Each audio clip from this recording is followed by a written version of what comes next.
मुसमुसिया chop cutlet crispy potato round.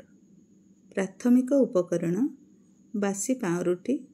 उपकरण बासी पाउरुटी 6 piece, सिझा आलू 1टी, चीज क्यूब 2टी कोरा होइतिबो, कैप्सिकम फाळे, टमाटो सॉस 1 टेबुल चामच, गोलमरीच अध चा चामच, लूण स्वाद अनुसार, रिफाइन तेल 2 टेबुल चामच, अल्प बटर।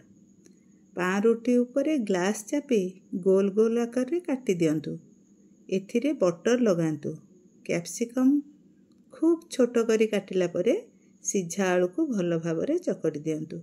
एथर चीज, कैप्सिकम, टमाटो सॉस, गोलमरीच, लूण और बटर एकाठी भल भाबरे मिसाई आलू रे आउ थरे चकटी नियंतु।